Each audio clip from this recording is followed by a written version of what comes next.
Eh bien bonjour à tous, bienvenue à toutes et à tous dans cette première édition d'Au Salon. Donc aujourd'hui comme sujet nous avons les addictions, voilà. Et je vais commencer à ma droite avec l'invité, Monsieur Smagnoto. Bonjour à vous. Bonjour, merci pour m'avoir invité. Bah, c'est avec plaisir. Et à ma gauche, nous avons Bastien. Et bonjour, comment il va? Ça va et toi? Bah oui, je suis très content d'être là. Bah nickel. Les retours sur les hauts salons, ça fait longtemps. Et il y a Lucas, Monsieur Lucas, Bonjour à toutes et tous. qui a fait un salut de Miss France. C'est vrai, un petit peu, ouais, ou Reine d'Angleterre, vous la prenez comme vous voulez. C'est ça, C'est vrai que.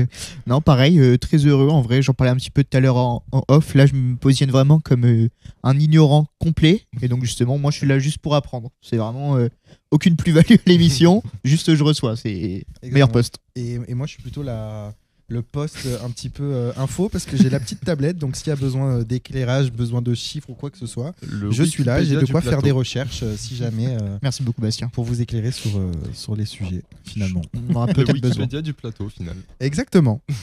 C'est bien aussi d'ignorer certaines choses. Au C'est moins, vrai. Après, on a de la curiosité, on apprend. Exactement. Si on sait déjà tout, c'est aplati, on fait plus rien. Et puis, on s'ennuie très vite, ouais. Complètement. Justement. Raison de plus d'apprendre des choses. Dis-nous tout, comment ça va se passer aujourd'hui? Alors aujourd'hui, du coup, il va y avoir plusieurs rubriques donc, Ok. qui vont tourner autour du sujet de l'addiction. Donc le but, c'est de sensibiliser auprès de ce sujet, qu'il soit abordable auprès de tout le monde, parce que c'est pas un sujet très très évident. Et Monsieur Smagnoto, qui est du coup, qui travaille du coup à la MDA de Salon, Oui. c'est ça? Et Oxapa, le tremplin de Aix-en-Provence. D'accord. Et bah du coup, il sera là du coup pour nous aiguiller sur ce sujet parce que c'est pas forcément évident. Ça peut paraître lourd comme sujet, mais c'est bien qu'on soit informé pour éviter les dangers de l'addiction. Voilà. Du coup, on va commencer par des questions perso. Ensuite, on aura un vrai faux, donc avec des infos que j'ai sourcées, avec des recherches. On aura du coup des questions plus centrées sur le thème de l'addiction. Ensuite, je donnerai les deux types d'addictions. Donc, il y a les addictions physiques et psychologiques. Oui. Ensuite, on aura une sorte de jeu. Est-ce que c'est addictif? Donc, il y aura des petites images qui vont défiler au fur et à mesure. Et le but, c'est de dire est-ce que c'est addictif, oui ou non? Et si oui, on expliquera pourquoi, afin que des gens puissent être mis en garde face à certains risques. Voilà. Du coup, juste après, j'ai prévu mon témoignage, parce que j'ai été sujet à des addictions.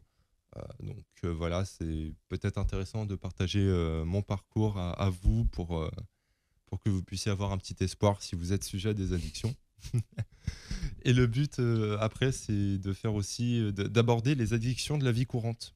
Et oui, parce qu'il y a des addictions qu'on croise dans la vie de tous les jours auxquelles on ne pense pas forcément. Voilà. Tout à fait. Et à la fin, il y aura un message de prévention, évidemment, parce que voilà, ça reste sur le sujet de la santé, notamment physique comme mentale, donc c'est toujours important. Voilà. Excellente idée. Désolé, ce sommaire était un peu long. Bah non, mais c'est bien, tant mieux. C'est juste Voilà, comme il c'était mieux faut. d'expliquer. Alors du coup, on va commencer par les questions plus perso, plus Oui. centrées sur vous, sur votre parcours par exemple. Donc Oui. on a ici un dé avec des cartes représentant chacun un chiffre, avec du coup un type de question. Donc je vous laisse lancer le dé. Par exemple, si ça tombe sur un 4, on va du coup tirer les questions 4, comme ceci. D'accord. Du coup, c'est centré certaines sur votre métier, certaines sur vos passions, voilà, pour en savoir un peu plus sur vous. Oui, oui. Prenons le temps. Voilà. Donc, Ça je vous marche. laisse commencer. Allez. Voyons un peu. 2. Alors, je dois la lire. Oui. Hein. C'était quoi le boulot que tu voulais faire quand tu étais enfant? Oh là là, là, on va partir sur une émission entière. Alors, sans raconter toute ma vie, mais je crois que les choix de vie sont en lien aussi avec l'environnement dans lequel on est, on grandit. Donc, moi, je suis né en Italie, j'ai grandi en Italie, et en fait, je viens pas d'une grande ville, je viens à la base, les premières 6 années de ma vie, c'était dans un tout petit village, c'était même pas un village, c'était un hameau. Donc, en fait, j'étais en pleine nature. Et ça m'avait beaucoup marqué au départ, tout ça. Et quand j'étais petit, je voulais être zoologue ou biologiste, travailler avec le monde animal. Voilà, en gros, c'était ça. Ça, c'était pendant l'enfance. Et par la suite, l'idée est restée en tête jusqu'au collège, jusqu'au lycée. Au collège, j'étais un étudiant assez médiocre, sauf dans certaines matières, notamment ce qu'on appelle en France au SVT, où j'avais des très bonnes notes. Donc, je voulais m'orienter sur la biologie, la zoologie, voire l'ethnologie, c'est-à-dire le comportement des animaux. Et par la suite, voilà, j'ai pris un autre chemin, une autre route. Voilà, les choses de la vie ont fait que je me suis orienté plutôt sur la psychologie. Pour des raisons diverses et variées. Okay. Est-ce que je dois les évoquer? Non, pas forcément. J'avais vu du coup votre interview une émission auprès de la MDA 13 Nord où vous avez expliqué du coup que vous avez fait un Erasmus en France. Oui. Donc, dans mon parcours professionnel, quand j'étais étudiant, j'ai fait mes études en Italie à Padoue. Donc, c'est une ville à côté de Venise. Okay. Donc, je voulais m'orienter en psychologie clinique et psychopathologie. Et l'idée de la biologie était toujours un peu dans un rond-coin de ma tête. Donc, c'est-à-dire que j'aimais bien comprendre comment les choses marchent, fonctionnent chez les êtres vivants. Okay. Et à un moment donné, je me suis dit, est-ce que biologie, qu'est-ce que ça peut m'apporter dans la vie et surtout au niveau personnel. Et je me suis dit, bon, je ne comprends pas trop bien comment ça fonctionne le comportement des gens autour. Je ne comprenais pas certaines choses. Et je me suis dit, tiens, je pourrais mettre ensemble le côté, disons, biologique, le côté comportemental, et après, toute la dimension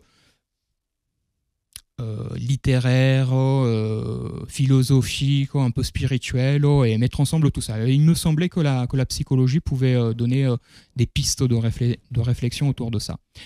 Donc, à l'université, effectivement, à un moment donné, je me suis dit, j'aimerais bien un peu ouvrir les horizons. Donc, je m'appelle Maxence Smagnotto. Maxence, ce n'est pas un prénom italien, c'est un prénom français, c'est-à-dire que je suis franco-italien. Et je voulais me mettre un peu à l'épreuve en France et voir si, surtout, qu'est-ce que ça peut donner la psychologie pour un étranger dans une langue qui n'est pas la sienne, qui n'est pas sa langue maternelle. Et j'avais la possibilité de partir à Paris, et après je me suis dit, mais enfin, on ne va pas faire les choses simples, allons à Marseille plutôt. Donc du coup, je suis descendu à Marseille où je n'avais jamais mis les pieds auparavant, et finalement, j'y suis resté pendant des années. Et ensuite, j'ai déménagé, je suis parti à l'étranger pendant 2 ans, en Arménie, pour un service de volontariat européen, qui est toujours dans le cadre de l'Erasmus+. Okay. Donc, extrêmement important, là où la personne a envie de faire cette expérience-là, n'hésitez pas, allez-y. Que ce soit dans le cadre des études, que ce soit dans la vie de tous les jours, un service de volontariat européen, il n'y a pas besoin d'avoir un diplôme pour y aller. N'importe qui, à partir des 18 ans, peut y aller, jusqu'à ses 25, voire 30 ans. Ok. Bon, ça va, il me reste encore un petit peu de temps du coup pour partir à droite ou à gauche. Bastien, est-ce que tu veux lancer le dé toi aussi? On participe nous aussi aux questions? Allez, si tu veux, écoute. Hop là. Ah 4 aussi. Allez. Je vais répéter alors. C'était 2 juste avant. Ah oui. Ah non, c'est 4 aussi. Ah oui, mais parce que c'est marqué 4 là. Là, c'est marqué 4. Ah oui, c'est parce que c'est la question numéro 4 du truc. Alors, donne-moi le meilleur avantage et le pire inconvénient de ton travail. Nous alors après, tu le situes du côté que tu veux, mais le meilleur avantage, je dirais qu'il y a une bonne ambiance. Ouais. Alors le pire inconvénient, c'est que des fois on est trop nombreux, je trouve, sur certains trucs. En fait, c'est à la fois l'avantage et l'inconvénient. C'est que du coup, des fois dans l'avantage, c'est bien d'être tous ensemble, d'être une équipe, mais des fois aussi, c'est bien de travailler seul. Je suis d'accord. Voilà, je pense que des fois l'inconvénient, c'est un peu ça. Bien joué, bien répondu. Est-ce que j'ai bien répondu ou pas? Ouais, moi je prends. Allez, je me permets de jouer aussi. 5. Tu te vois où dans 5 ans et dans 10 ans? Waouh. Ouais, c'était question assez compliquée là. Je me vois où dans 5 ans? Donc dans 5 ans. Dans 5 ans, j'aimerais bien travailler du coup dans les relations presse ou les relations publiques dans le domaine du sport. Donc travailler dans une agence ou un truc comme ça. Et du coup, dans 10 ans, j'aimerais bien continuer à évoluer dans le truc et avoir ma propre agence. Voilà. Stylé. Bonne réponse. Je le souhaite. Très très bonne Voilà. réponse. Bah, c'est très gentil. Les idées sont claires. Voilà, c'est tout droit maintenant. Exactement. 4. Si tu devais définir ton travail en 3 mots, ce serait quoi? Waouh. Oh, la question, elle est pas très très sympa. Ah, ça va être 3 mots. Je dirais créativité, déjà. Ok. Parce que vraiment, on exprime beaucoup nos idées. Contact, parce qu'on va beaucoup au contact d'associations, d'organismes, notamment la MDA du coup, pour laquelle vous travaillez.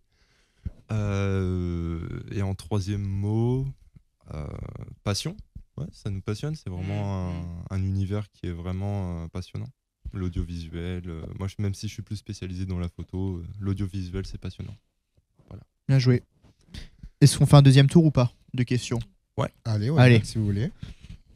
Je vais essayer d'aller plus rapidement. Alors, 3. Oh. Ton jeu de société préféré?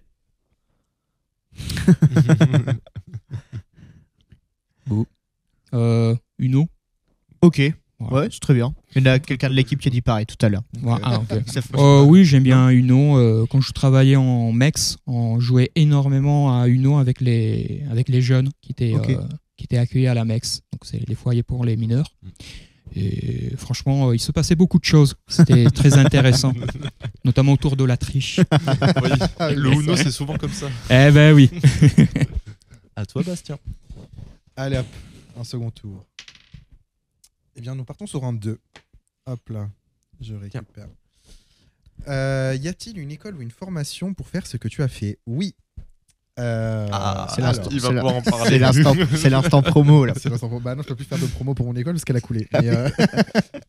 Mais, non, moi j'ai fait du coup une école de radio spéciale, enfin une école de journalisme animation radio, et j'ai fait spécialisation technique du coup, technique du son, réalisateur radio pour la télé et la radio. Et donc oui, il y a une école qui s'appelait le Studio École de France et qui a été rachetée par l'ISCPA.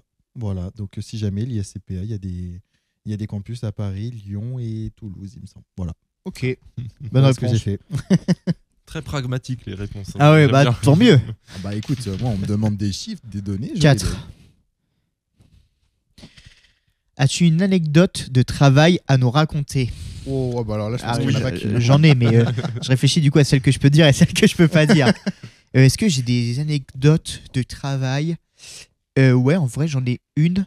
Une fois, je devais interviewer quelqu'un du coup qui était à un poste de haut fonctionnaire dans l'histoire de France, qui était en vrai ministre du travail. Oui, bah. Et je me suis pas réveillé à l'heure, donc j'ai dû vraiment courir et j'ai failli rater l'interview vraiment à très très très très peu. Waouh. Mais au final, du coup, j'ai fait cette interview. Mais voilà.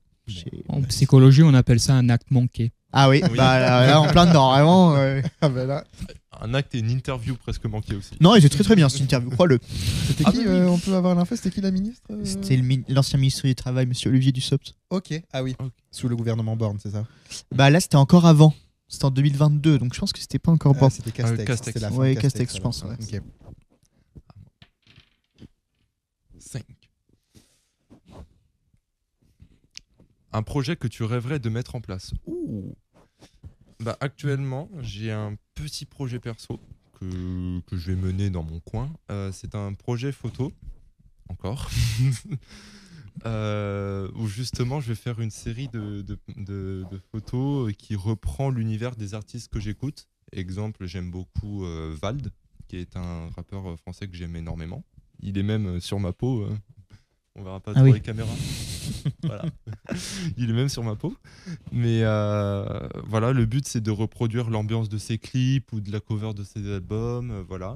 Et je vais faire ça avec tous les artistes que j'aime bien, justement. Ok, honnête. Très stylé. Très bien. Alors, du coup, on va passer au vrai ou faux. Voilà.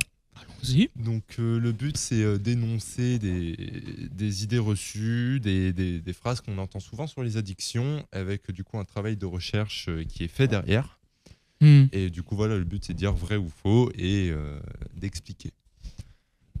Je vous écoute. Alors, Et les c'est addicts manquent de volonté. Est-ce que c'est vrai ou est-ce que c'est faux?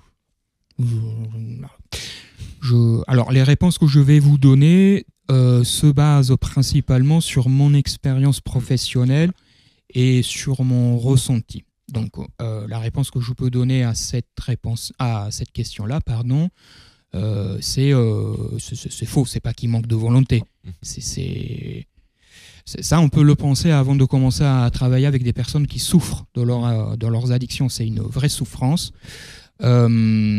Après, ça peut donner l'impression que de temps en temps, il y a une volonté de ne pas arrêter ou de ne pas diminuer tout de suite les consommations. C'est parce que les consommations, à ce moment-là, ont une fonction bien précise et un sens bien précis que la personne doit pouvoir décrypter. Donc, on ne parle pas du tout de manque de volonté, mais plutôt de résistance, ou sinon, parce que en fait, la consommation, le produit a une fonction tellement importante que si vous lui enlevez ça, ça va être encore pire. Ou dans certaines situations, c'est pas encore le moment, la personne n'a pas encore le désir bien structuré pour s'engager dans une pratique de réduction, de sevrage, etc. Mais manque de volonté, franchement, non, pas du tout. Je vais du coup quand même donner la recherche que j'ai faite. Alors du coup, c'est selon la Fédération pour la recherche sur le cerveau. Voilà. Qui décrit que justement l'addiction ne reflète pas une faiblesse ou un manque de volonté chez l'individu dépendant. Les substances psychoactives agissent sur le système cérébral, l'envahissent et modifient son fonctionnement. Ouais, bon, c'est des recherches neurologiques. Donc ça, c'est les neurosciences que j'aime beaucoup, mais vraiment parce que ça apporte des éclairages absolument phénoménaux. Après, il faut prendre en considération d'autres dimensions dans les accompagnements, la dimension culturelle, elle est extrêmement importante, la dimension de la personnalité, la dimension psychique, dimensions qui ne peuvent pas être quantifiées par des études avec des chiffres. Mais ce qu'il dit, c'est vrai. Lorsqu'il y a des consommations avec certains types de produits, ça agit sur le cerveau, c'est inévitable. Ensuite, l'alcool est la drogue la plus couramment consommée. Et pas le tabac aussi, je pense, non? Enfin, je sais. C'est vrai. Toi, tu penses que c'est l'alcool le plus consommé? L'alcool. Après, dans les drogues, tu les prends au sens large. Est-ce que les médicaments, par exemple, les Doliprane, les trucs comme ça, tu les considères comme des drogues ou pas? Ce que je considère comme drogue niveau médicaments, c'est les médicaments détournés de l'utilisation. Par exemple, quand tu vas prendre un Dafalgan parce que tu as mal à la tête, Oui, ouais. C'est pas les drogues. Voilà. Mais quand tu vas prendre un Dafalgan codéiné pour le détourner de son utilisation de base, moi je pense que je pense que ça joue entre l'alcool et le tabac quand même. Je sais pas. Et du coup, selon l'Observatoire français des drogues et des tendances addictives, c'est vrai, l'alcool est en France, comme dans la quasi-totalité des pays européens, la substance psychoactive la plus consommée. Ok. Je confirme. Ouais. Voilà. D'ailleurs, l'Observatoire français des drogues et des tendances addictives dit qu'en gros, le 50% des personnes qui sont reçues dans les XAPA, c'est-à-dire les centres de soins et d'accompagnement et de prévention en addictologie, c'est 50%. Voilà, la moitié des patients, effectivement, viennent que pour la question de l'alcool. Et on peut tout de même considérer que la plupart des personnes qui présentent des polyconsommations, donc différents types de produits illicites, il y a quand même de l'alcool derrière aussi. Ouais. Voilà. Ouais, ça se fait souvent coupler avec d'autres choses, avec du tabac ou avec des drogues autres. Oui. Après, le tabac avec la nicotine favorise effectivement, dans le contexte même des soirées, les consommations d'alcool. L'un rejoint l'autre. Et même il y a des associations de l'alcool aussi. C'est très accessible parce que c'est légal en France du coup. Oui, l'accessibilité. Très accessible. Alors, si vous me permettez, je ferai une petite nuance sur la question de l'accessibilité, puisqu'en 2025, même d'autres types de produits, notamment le cannabis ou l'ecstasy ou la cocaïne, c'est devenu très accessible. Donc, qu'est-ce que c'est l'accessibilité ? Bien évidemment, vous n'allez pas dans un magasin ou dans la rue et que vous voyez sur les rayons, sur les étagères, des produits type cocaïne, amphétamine, méta, etc. Donc, l'accessibilité, lorsqu'on l'entend par l'exposition, totalement. Ah oui. L'accessibilité, Non, bien sûr, c'est juste pour les auditeurs, les auditrices, de pouvoir entendre ça aussi. L'accessibilité, c'est une chose. Et ensuite, le fait de l'exposition, ça rejoint quand même la question de l'accessibilité, à mon sens. Ah ouais. J'ai d'ailleurs des chiffres à ce niveau-là, du coup. Donc, ce sont des données de l'INRS. Donc, 10% des adultes, donc c'est en France, les chiffres sont en France, 10% des adultes consomment de l'alcool chaque jour. Ok. Et près de 24% des 18-75 ans dépassent les seuils de consommation à moindre risque. Donc, c'est-à-dire soit l'équivalent de plus de 2 verres par jour ou alors de 10 verres par semaine. Ok. Voilà. Oui. Ouais, ça m'étonne pas. Il faut ajouter aussi que la consommation d'alcool en France, dans les dernières 10 ans, a légèrement baissé. Ouais, j'ai vu. A légèrement baissé. J'ai les chiffres, je ne les ai pas en tête.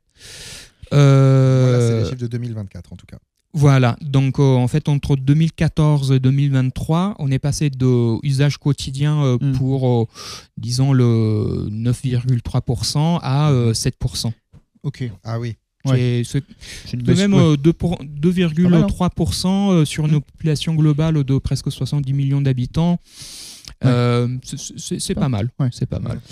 Pour revenir justement tout à l'heure, du coup, on parlait de l'accessibilité. J'ai une anecdote quand j'étais petit et que ma grand-mère m'a dit qu'on partait à la droguerie pour la première fois. Oui. Je me suis dit, mais où est-ce qu'elle m'emmène? Je me suis dit, on va tomber dans un truc où il y aura des étalages avec de la coke, des médicaments et tout. Autant vous dire que quand je suis arrivé sur des boutons et de la ficelle, j'étais un peu choqué. Mais la première fois, c'est vrai que le mot droguerie, je me suis dit, mais où est-ce que je vais mettre les pieds? Tu sais, je regardais ma mamie en mode, ah, c'est donc ça que tu fais en cachette.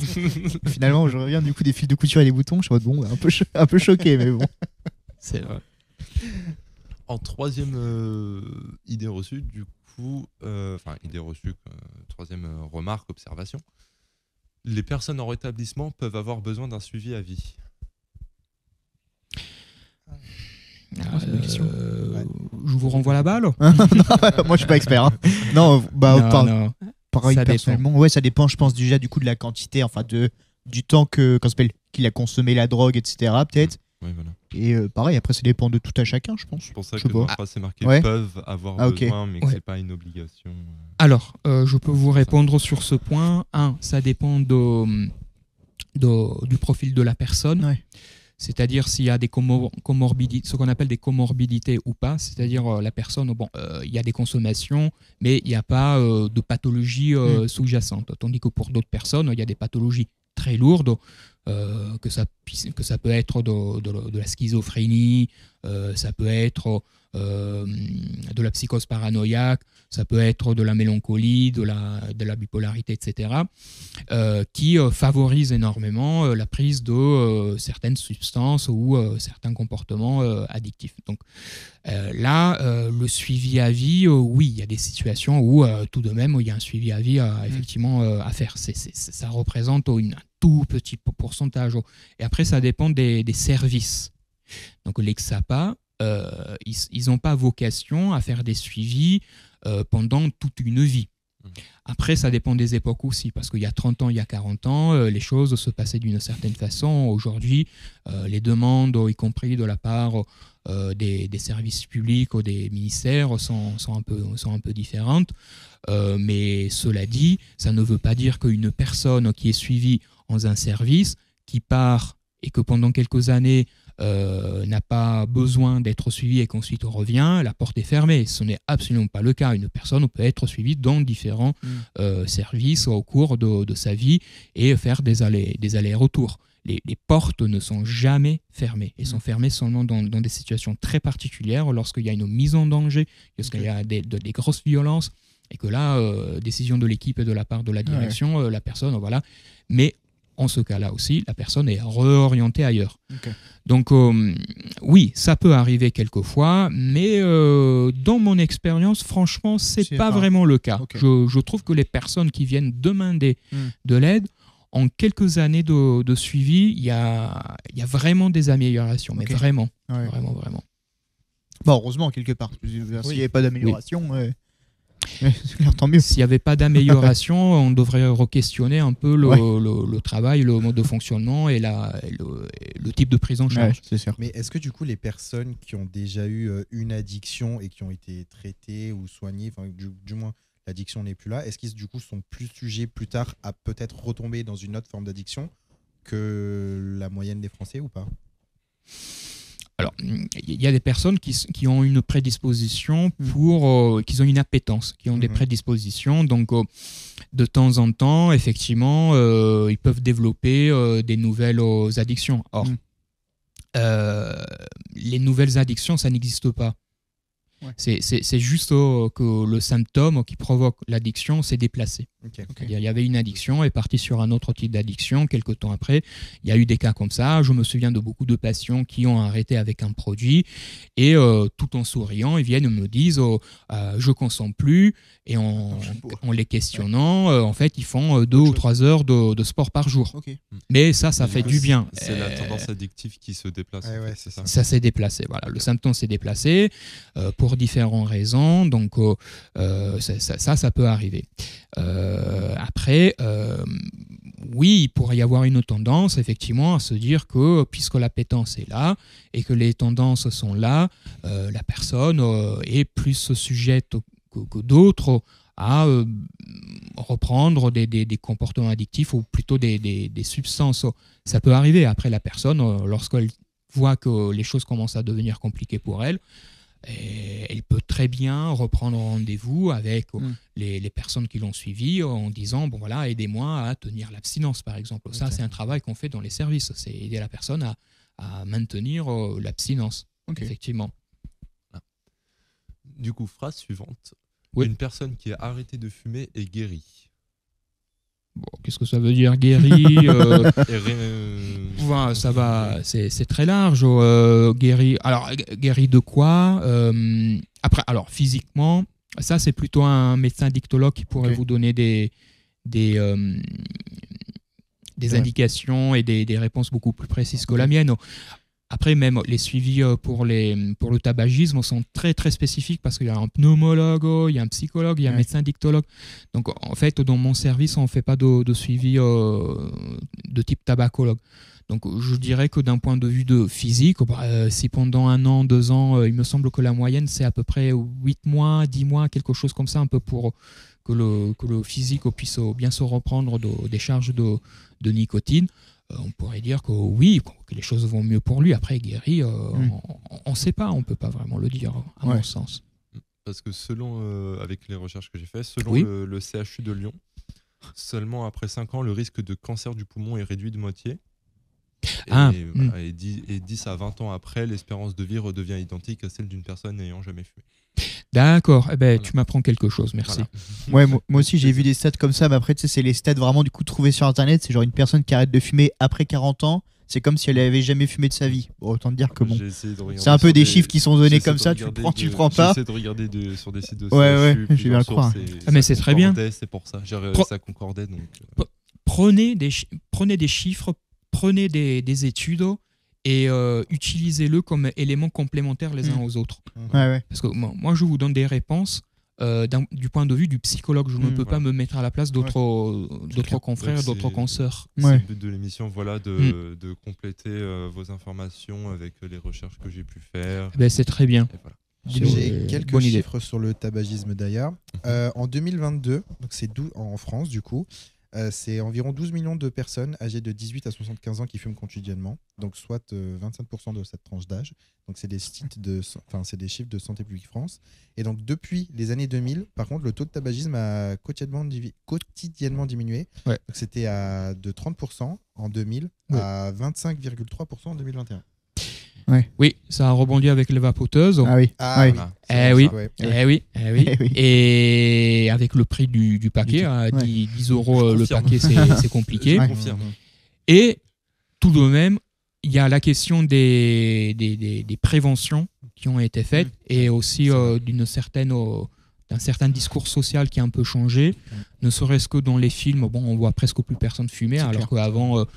Au film des années 50-60, tout le monde fumait parce que c'était la classe. C'était la classe, d'une certaine façon. Puis on pouvait fumer partout en plus de ça, alors que maintenant, je veux dire, avant, du coup, je vois des films, ils fumaient dans les cinémas, dans les trains, dans les restaurants, etc. Maintenant, déjà, pour allumer une clope en terrasse, des fois, tu te fais engueuler. Alors, c'est vrai que d'un truc à l'autre. Je me suis déjà fait engueuler. Tu vois, En Arménie, j'y habitais 2 ans, entre 2014 et 2016. les gens fumaient dans les restaurants, ouais. dans les pubs. Ça me choque pas. Hein, partout. vraiment. Partout. Après, moi, ça va, je fais partie des. Enfin, j'ai 21 ans, donc je suis jeune un peu. Du coup, j'ai pas connu les bars les bars où on pouvait directement fumer à l'intérieur. En 21 ans d'existence, le seul bar fumoir que j'ai pu trouver, parce que c'est vraiment spécialisé là-dedans, c'est sur Marseille, c'est fait exprès. Oui. Sinon, c'est interdit dans les lieux publics, il y a beaucoup de restrictions. Oui. Ouais. Voilà. Et c'est pas mal parce que le lendemain, Ouais, c'est clair. les fringues, ça pue la Ça clope. pue. Hein. C'est clair. Franchement, Le tabac froid. Je confirme que mes habits ont pué le lendemain. Et puis même pour le tabagisme passif, en fait, quand tu fumes pas et que t'es à côté. Ouais. C'est vrai que c'est Moi, dérangeant justement, l'odeur. j'essaie de tout faire pour m'éloigner. Justement, je veux pas que les gens s'approchent de moi quand je fume. J'en suis là. Et une dernière, du coup, avant de passer à la prochaine rubrique. Les addicts sont dangereux. Les addicts. Alors, il y a les addictions avec ou sans produit. Les addicts, pas les addictions, les personnes addictes. Ouais. Oui, les personnes addictes. Donc, c'est pour dire est-ce que la personne consomme des produits ou pas sont dangereux non, je dirais que non.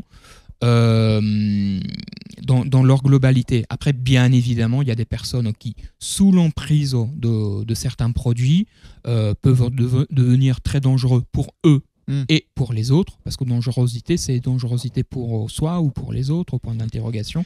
Donc il y a des personnes que, oui, bien sûr, ils peuvent devenir dangereux. Ils ne le sont pas systématiquement. C'est pas ça qui fait, disons, au 100% le problème. Après, il y a les addictions sans produit. Par exemple, le jeu d'hasard. Est-ce que ça rend la personne dangereuse ? C'est très large, oui, dans certaines situations, puisqu'il met en danger les autres, parce qu'il devient particulièrement nerveux. C'est assez large. Globalement, je dirais que non. C'est plus les pathologies peut-être qu'il y a autour, justement, qui se déclenchent via les addictions, plutôt que les addictions à elles-mêmes qui font que la personne est dangereuse, je pense. Ouais, ça a l'air compliqué. L'un et l'autre. Okay. C'est très complexe de répondre à une question pareille. En même temps, il ne faut pas non plus se dire un addict égale violence. Et la plupart des personnes qu'on reçoit au service, ce sont des personnes très isolées qui ne sont pas du tout dangereux. Ils se mettent en danger elles-mêmes. Du coup, je vais compléter avec la recherche que j'ai faite. Du coup, selon l'American Society of Addiction Medicine, oui. Voilà. Ce serait faux car c'est une généralisation dangereuse des personnes addictes. Oui, des comportements dangereux existent, mais ne représentent pas la totalité des personnes addictes. Oui, voilà. Le danger va surtout se porter sur la personne addicte en question. Ouais, c'est plus pour elle-même que pour les gens qui l'entourent. Complètement, oui, tout à fait. On va passer du coup sur les questions un peu plus centrées sur l'addiction. On a fait des questions perso juste avant. Oui. On va commencer avec la première question. Qu'est-ce que l'addiction et comment la définir selon vous ? Ça a l'air... Oula, c'est clair. Alors, le terme addiction, je l'ai découvert en France en 2012-2013. En Italie, on ne parle pas du tout d'addiction. Pourquoi ? Parce que c'est un terme qui a été popularisé, voire carrément lancé par une psychanalyste française d'origine néo-zélandaise qui s'appelait Joyce McDougall. Donc c'est elle qui a utilisé le terme addiction pour une raison extrêmement intéressante. C'était pour souligner le lien de dépendance. Or, ce n'est pas le produit en soi, à partir d'un certain niveau, où on pourrait estimer que oui, mais ce n'est pas tant le produit en soi qui crée la dépendance, qu'en plutôt le lien de la personne au produit. Vous fumez une clope de temps en temps, vous buvez un verre d'alcool de temps en temps. Vous prenez un produit parce que vous testez, d'accord, mais ce n'est pas ça qui va vous rendre addict, c'est le lien. Okay. Donc, le terme addiction vient du latin addictere, addictus, qui relève d'un concept du droit romain où la personne était endetté à une autre personne, donc à son créancier, ne pouvait pas rembourser la dette et donc par la loi, il remboursait la dette en se mettant au service de la personne. Donc il y a la notion de contrainte. Ouais. C'est pour ça qu'on utilise le terme addiction. Ok. Tant qu'il n'a pas remboursé sa dette, Et ben, la personne est contrainte à se soumettre à une force qui le dépasse. Ok. Donc, addiction, c'est pour ça. Et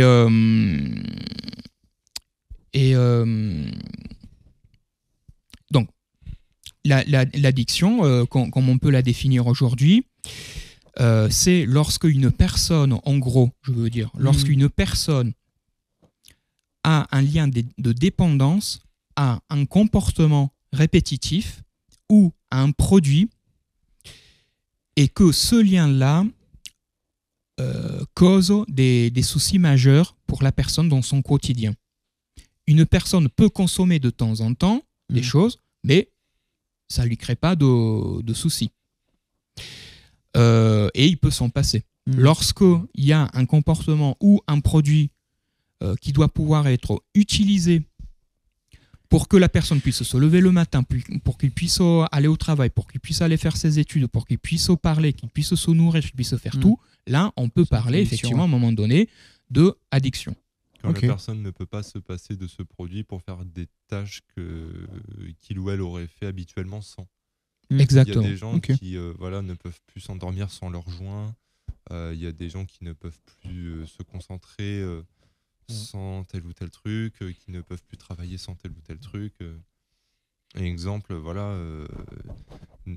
j'ai du coup un ami qui est addict au joint et qui du coup ne pouvait pas, maintenant va mieux, mais ne pouvait plus s'endormir sans joint.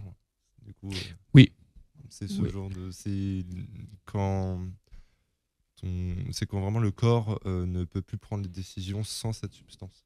Tout à fait. Ça, c'est vraiment la contrainte du terme romain addictus. Le café du réveil, ça compte ? Oui. Si on a besoin de prendre un café pour commencer à parler aux personnes qui nous entourent ? Ça compte. Ok. Bon, bah écoutez. Enfin, que je fasse un sevrage alors. Peut-être. Ne tremble pas. Non, ça va. Du coup, à la suce, tu es bon. Non, mais c'est un vrai point. Ouais. Parce que dans les addictions, est-ce qu'à un moment donné, effectivement, s'il y a un manque, quels sont les effets du manque ? Est-ce qu'il y a des symptômes de manque ? Est-ce qu'on est heureux sans la substance ? C'est, je pense, une question qu'il faut aussi se poser. Est-ce qu'on arrive à vivre sans ? Est-ce qu'on est heureux sans ? Parce qu'il y a des gens qui ne sont... Je pense à beaucoup de personnes alcooliques qui ne sont pas heureux sans leur verre du jour. Moi, je sais pas si elles sont toutes heureuses avec. Hein. Malheureusement. Oui, pas forcément heureuses, mais... Ça apporte une certaine satisfaction. Voilà. Ouais. C'est pas, je pense que ça permet surtout d'oublier l'instant T. Voilà. Oui, il y a la notion de plaisir, il y a la question du sens du produit. Heureux, qu'est-ce que ça veut dire être heureux ? Alors vous posez la question à un psy, franchement, qu'est-ce que c'est que d'être heureux ? Être heureux, on peut être heureux. Alors, si on a des addictions, on peut être heureux en se passant du produit et des addictions. Bien sûr que oui. Après, qu'est-ce que c'est le bonheur pour chaque personne ? Il y a des personnes pour qui le bonheur, en fait, c'est la jouissance, c'est pas de limite. Et le produit vient nourrir cette illusion-là. Et si pour eux, être heureux, c'est ne pas avoir de limite et pouvoir jouir de tout sans entrave, c'est un problème. Là, il faut qu'ils puissent renoncer à une part de sa jouissance pour réinvestir, disons, de l'énergie mentale, psychique, et physique et affective, surtout affective, dans quelque chose qui court un peu moins vite, mais qui apporte beaucoup plus de choses, mais dans le long terme. Merci. Est-ce que j'ai répondu ? Oui. Oui, pour que je tout compris, c'est le principal. Peut-on se rétablir totalement d'une addiction ? Dans mon expérience professionnelle, je dirais que oui. Après, alors, il y a certains produits et certaines prises de produits, donc aussi les contextes, ça laisse des traces. Ça, il ne faut pas se voiler la face. Ça laisse des traces. Notamment l'alcool, c'est le produit qui laisse pas le plus de traces, mais quand même, ça atteint vraiment le corps. Enfin, vraiment, les personnes les plus diminuées Avec la fatigue, le foie attaqué, la cirrhose, ces symptômes physiques aussi là. Avec des problèmes, obésité, problèmes cardiovasculaires, syndrome de Korsakoff, c'est-à-dire le cerveau et le système neuronal est atteint et la personne en fait est en train de décéder, de mourir à petit feu. À petit syndrome de Korsakoff, là ça a vraiment pris feu. Hein. Okay. Et parce que son cerveau en fait il est en train de s'éteindre. Donc voilà, non, l'alcool c'est quand même des situations, les alcoolodépendants ça fait des cirrhoses, oui, et des pancréatites aiguës, donc des problèmes liés au diabète. Voilà, ça peut laisser des séquelles très importantes. Après, si c'est pris à temps, n'importe quelle addiction avec produit, oui, on s'en sort plutôt bien, quoi. Voilà. Merci pour ces explications, du coup. Mais je t'en prie. Question très intéressante. Vous êtes invité, je remercie quand même. Dans votre activité, comment recevez-vous les parents, conjoints ou enfants de personnes addictes et notamment de personnes qui refusent les soins? Alors, l'EXAPA, parce qu'il y a différents services qui peuvent accueillir des personnes avec des consommations ou des comportements addictifs. Donc l'EXAPA, c'est les principaux. Pas tous les XAPA travaillent de la même façon. Il y a des XAPA qui n'accueillent pas les entourages des usagers, tandis qu'il y a d'autres XAPA qui le font. Donc, dans notre XAPA à nous, à Tremplin, nous on accueille des entourages, pas forcément de personnes qui sont suivies par nous, parce qu'il y a une vraie problématique autour de la question de la dépendance. Quand on parle de dépendance, on parle de dépendance à un comportement ou à un produit, mais on parle aussi derrière d'une dépendance psychique, d'une dépendance affective, et qu'en général, très souvent, se développe et se manifeste dans le cadre familial. Donc, recevoir pour un suivi le parent d'un usager qui est suivi depuis 1 an, depuis 2 ans, ça peut être très questionnant. Tandis que dans d'autres situations, il faut un petit accompagnement juste au début pour qu'il y ait un espace psychique qui puisse rassurer un peu tout le monde, ou après on continue de suivre l'usager et le parent ou le conjoint, on l'oriente ailleurs puisqu'il y a besoin d'un soutien. Or, dans notre cas, donc dans mon cas, je reçois beaucoup d'entourage, c'est-à-dire des parents ou des conjoints ou des enfants de personnes qu'effectivement nous ne voyons pas et qui refusent les soins ou qui sont en soins mais ailleurs dans un autre XAPA.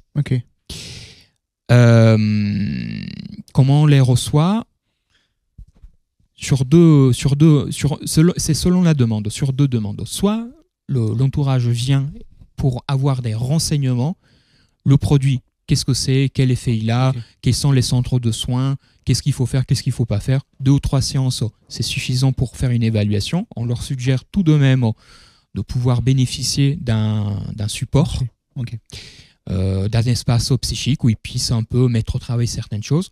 Tandis que l'autre demande, donc je dirais d'une certaine façon la plus intéressante, je dis bien d'une certaine façon, c'est pas que la première n'est pas intéressante, parce que ça vient toujours dire quelque chose.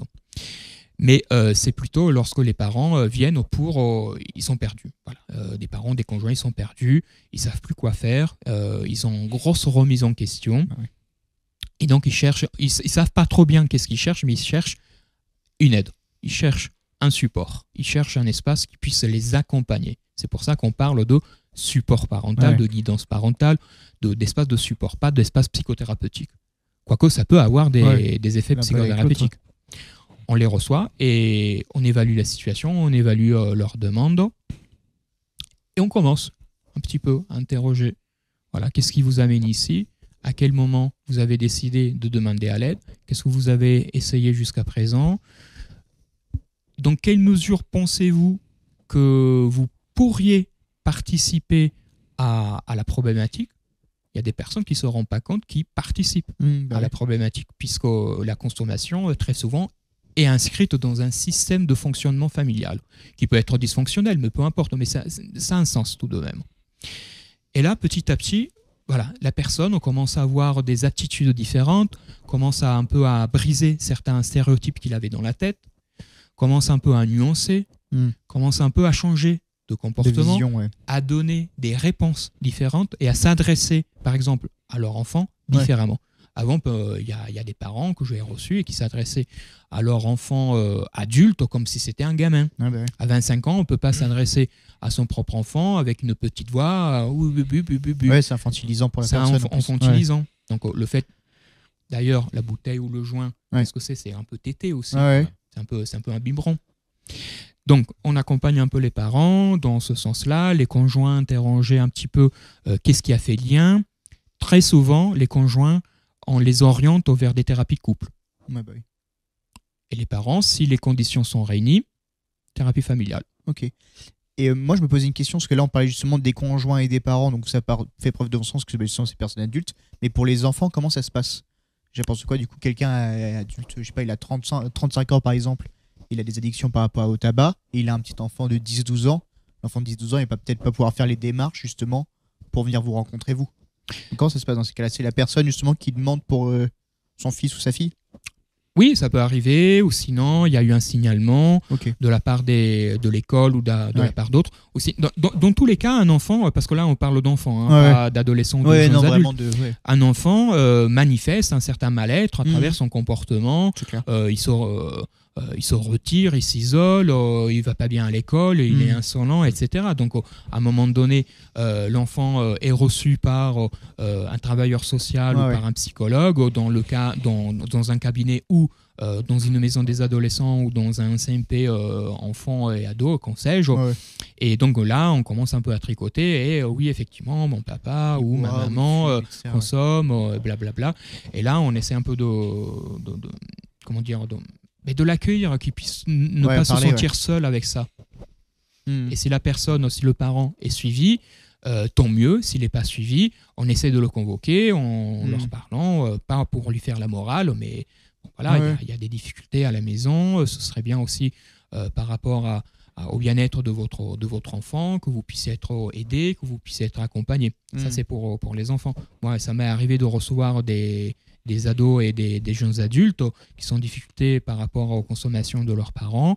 Et là, voilà, on essaye de les accompagner un petit peu pour faire du soutien, pour nourrir un peu de l'estime de soi, parce qu'ils se sont très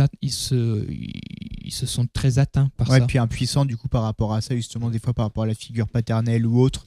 De se dire que j'aimerais l'aider, mais que je peux pas.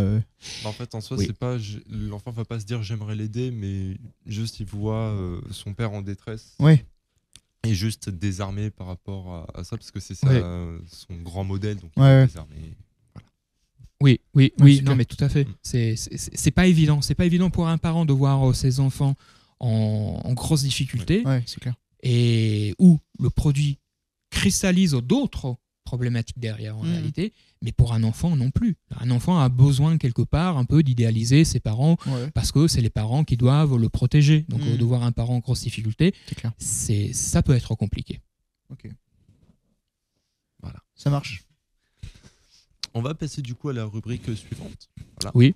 Donc c'est vraiment une rubrique très très courte. C'est vraiment le but, c'est de vous demander vraiment la différence entre la dépendance psychologique et la dépendance physique. Enfin voilà. Le but c'est vraiment de savoir la différence, parce que il y a vraiment des gens qui mettent dans la même catégorie l'alcoolisme et par exemple l'addiction au jeu d'argent. Oui. Sachant que par exemple de ce que j'ai noté, dans la dépendance physique, c'est un état où le corps s'adapte à la présence d'une substance et son absence provoque des symptômes physiques de sevrage comme des tremblements, de la douleur ou de l'anxiété. Oui, en gros c'est ça. C'est-à-dire, pour faire vraiment très simple, c'est pas judicieux de dissocier totalement la dépendance physique et la dépendance psychique.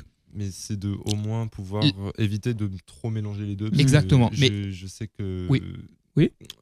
Je viens d'un endroit vraiment, c'est le nord-est, mais je suis vraiment dans un petit village avec le PMU au centre de la place du village, tout ça. Classique. Et vraiment, c'est vraiment c'est vraiment comment dire.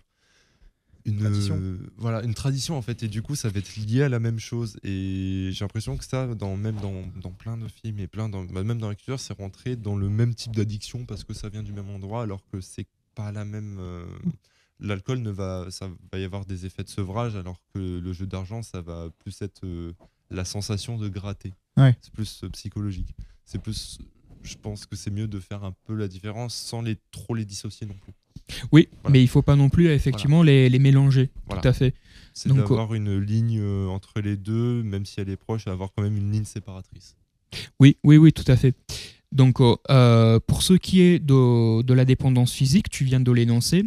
En gros, on prend en considération le circuit de la récompense. Le sevrage. Voilà, la question du sevrage, c'est-à-dire il y a des symptômes de manque, notamment par rapport à l'alcool. Donc là, c'est vraiment le physique qui demande à avoir sa dose. C'est ça. C'est vraiment physique. La récompense hormonale. Exactement. Et du coup, il y a aussi la récompense hormonale, elle est présente dans la dépendance psychologique, mais pas à l'aide d'une substance, mais d'un comportement. Oui, c'est plutôt autour du comportement. Donc la dimension psychique dans les addictions est plutôt liée à ce que je disais tout à l'heure, comment nous l'estimons, nous, en gros, psychologues, cliniciens, disons d'orientation plus psychanalytique, puisqu'après il y a les thérapies cognitivo-comportementales qui peuvent donner d'autres types d'éclairage en complémentarité. Mais en gros, ce que nous estimons, c'est que une dépendance psychologique vienne traduire une dépendance à d'autres choses, à d'autres objets, c'est-à-dire le jeu d'argent, ou sinon le sport, ou sinon le produit, le shopping, les écrans, etc., viennent effectivement indiquer qu'il y a peut-être une dépression sous-jacente, il y a ce besoin-là de pouvoir utiliser ça. D'un refuge, très souvent. D'un refuge. Voilà. Je sais que j'ai eu combler quelque chose, quoi. Voilà, c'est ça. Pareil, du coup, quelqu'un de ma famille, du coup, mon frère, a eu un épisode dépressif et s'était énormément réfugié dans les écrans et en a développé une addiction, et du coup, il était très malheureux sans ces écrans, et de par plusieurs symptômes qui ont amené à ça. Il faut toujours décrypter les symptômes. Ça, c'est notre travail. Voilà. On va passer. Il y a juste un truc, du coup, je viens d'avoir un flash, mais c'est vrai que je m'étais jamais fait la réflexion. Mais en vrai, le PMU, c'est un petit peu le lieu de culte pour les personnes qui ont justement des troubles d'addiction. Parce que en même temps, tu peux acheter un paquet de clopes, acheter un verre d'alcool et acheter un ticket à gratter. Et donc là, tu peux faire un 3 en 1. Vraiment, là, tu all-in, tu mets tout sur les addictions. Mais c'est vrai, du coup, que c'est vraiment un lieu créé juste pour ça.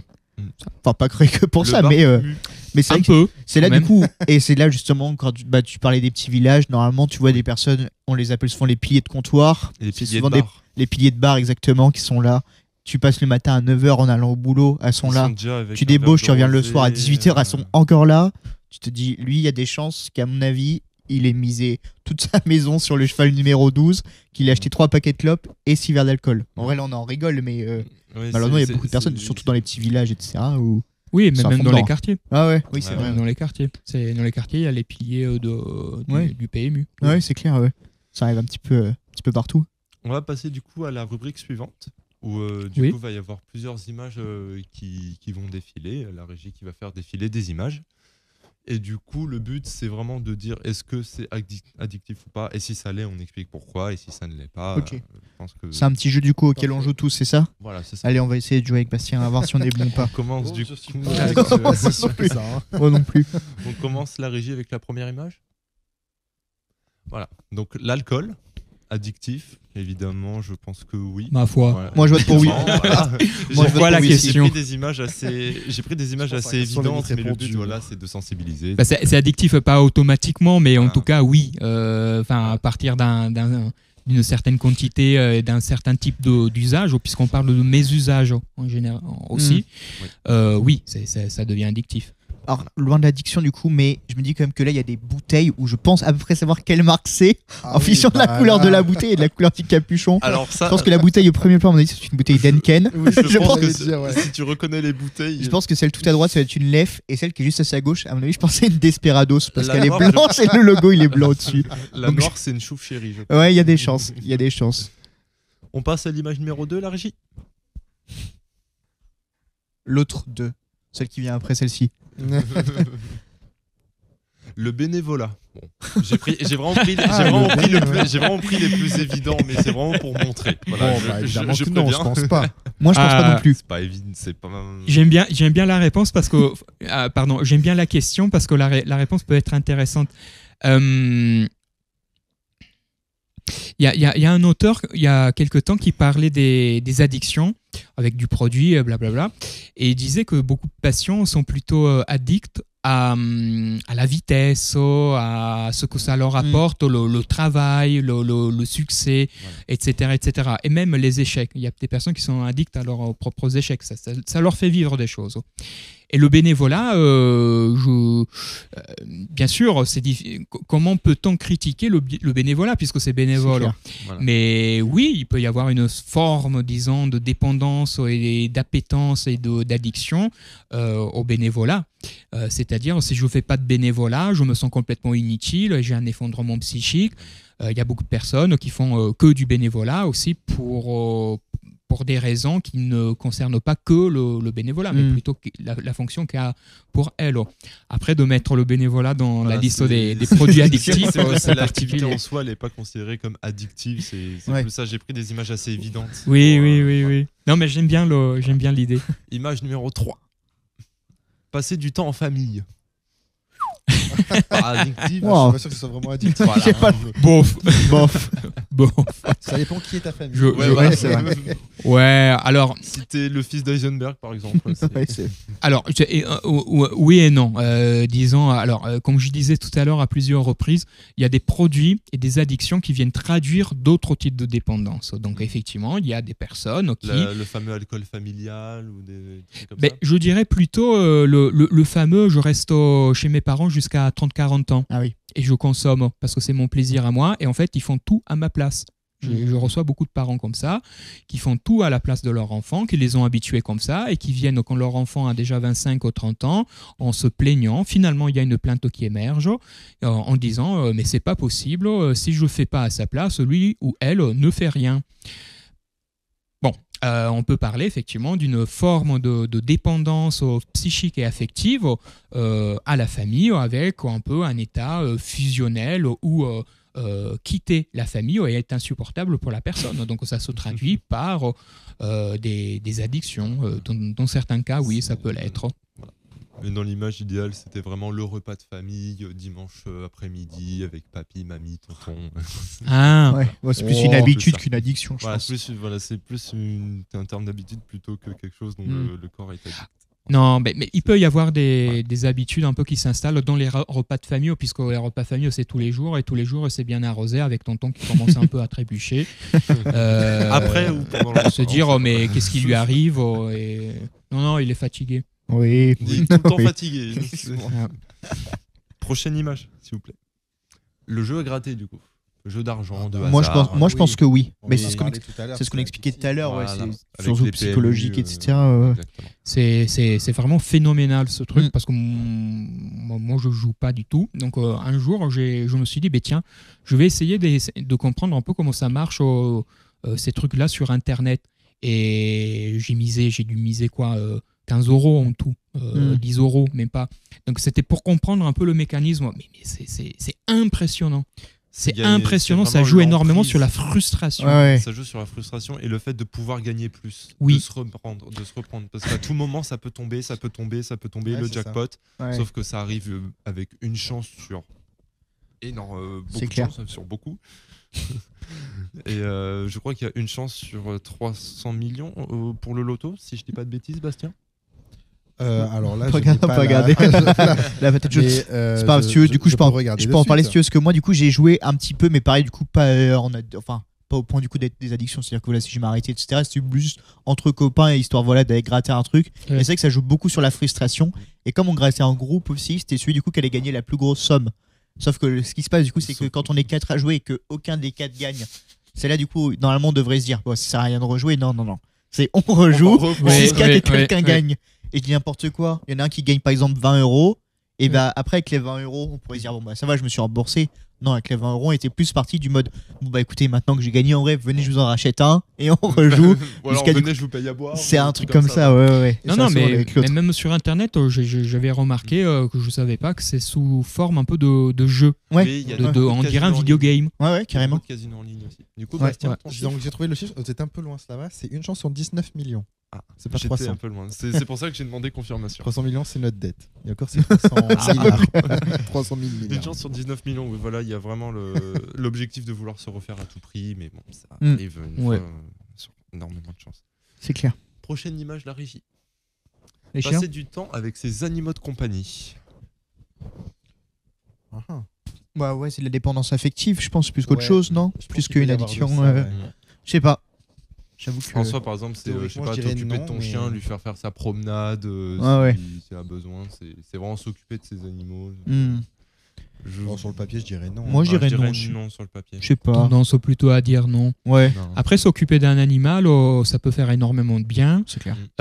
C'est pas forcément arrive une beaucoup. dépendance. Ça arrive aussi chez les gens qui ont beaucoup d'animaux et qui vraiment ne vivent que par ça. Ouais. Il y a dans tous les cas, il y a des cas extrêmes où c'est vraiment de l'addiction, où il y a vraiment quelque chose. Mais chez une personne moyenne, avoir un animal, ça va être s'en occuper parce que Bien voilà, sûr. la compagnie est Ouais, plaisante. ouais, c'est clair.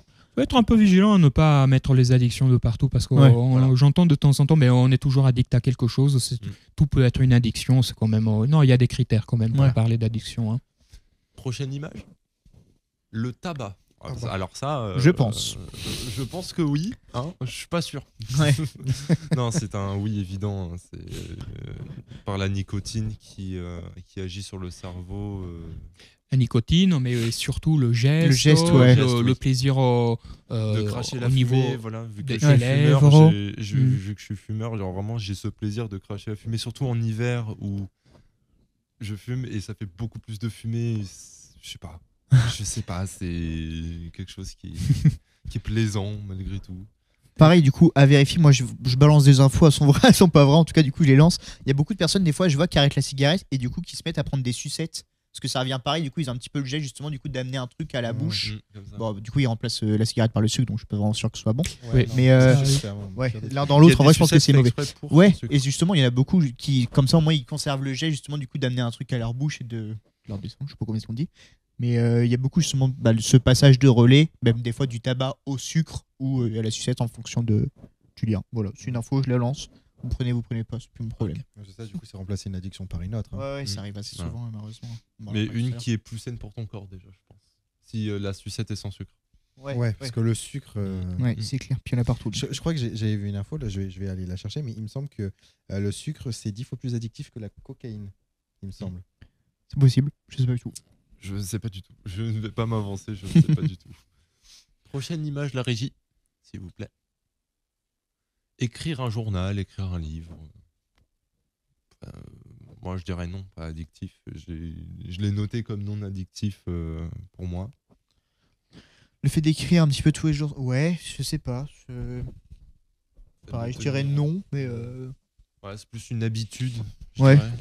Une habitude ou un besoin. Hmm. Pouvoir mettre au travail ses propres idées, ses propres vécus, ses propres sensations, ses propres ressentis en le mettant par écrit. Et Pour notamment, il y a le geste aussi qui est intéressant, le fait d'écrire avec sa propre main. Aujourd'hui, Voilà, on le perd de plus en de plus. le faire soi-même, d'ouvrir son sac aussi. Il y a beaucoup de gens qui écrivent pour ouvrir un peu leur sac, pour dire ce qu'ils ont Oui. à dire. Tout à fait. Voilà. Donc, il peut y avoir un besoin. Mais après, dépendance, addiction, non, je dirais vraiment... Vraiment non. Après, il y a des personnes qui ne le font pas pour la journée, dans leur journée. Ça crée un peu du vide. Ils se disent dommage que je l'ai pas fait, mais je dirais pas. Prochaine image, la régie.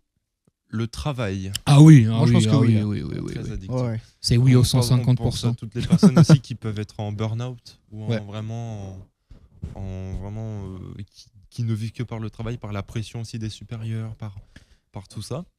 Donc moi je considère c'est plus le workaholisme comme on dit Ouais. en anglais, même si j'ai du mal hein, des fois avec j'aime beaucoup les anglicismes mais celui-là j'ai un peu de mal.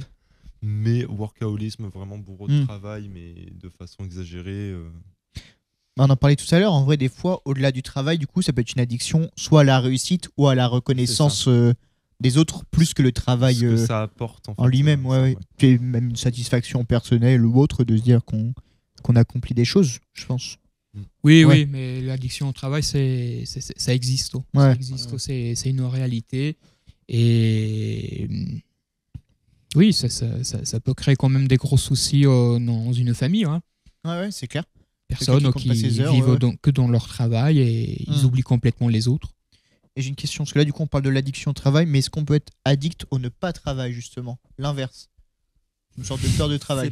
Je peux pas à dire, je méditer. vais pas Je pense que m'avancer, c'est plus je ne une sais pas. phobie qu'une Ouais. addiction à ne pas travailler. Addiction à rester chez soi et ne pas travailler. Addiction à jouer à Rocket League. Ça peut Allez, marcher. hop, c'est moi ça. Non, mais c'est intéressant ça aussi Ouais. parce qu'on a souvent un peu le stéréotype de la personne qui consomme addict ou qui est un feignant, qui Ouais. travaille pas, Mhm. qui pèse sur la société. Moi, la très grande majorité des patients que je reçois depuis 5 ans et demi que je travaille Mhm. en addicto, ils travaillent. Hein. Ouais. Ils travaillent. Certains, ils travaillent un peu à mi-temps, un peu en intérimaire, et d'autres, ils travaillent Ouais. trop, en fait, qui sont cumulés des grosses fortunes, mais ils travaillent énormément. Mais en général, c'est des gens qui travaillent. Hein. Ah ouais. Ok.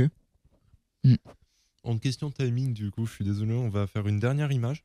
J'en ai prévu Oui. plus, mais j'ai pas, toujours très prévu bien. plus large. On peut aller sur un oui, non, et c'est Prochaine et tout. dernière image, du coup. Faire du jardinage.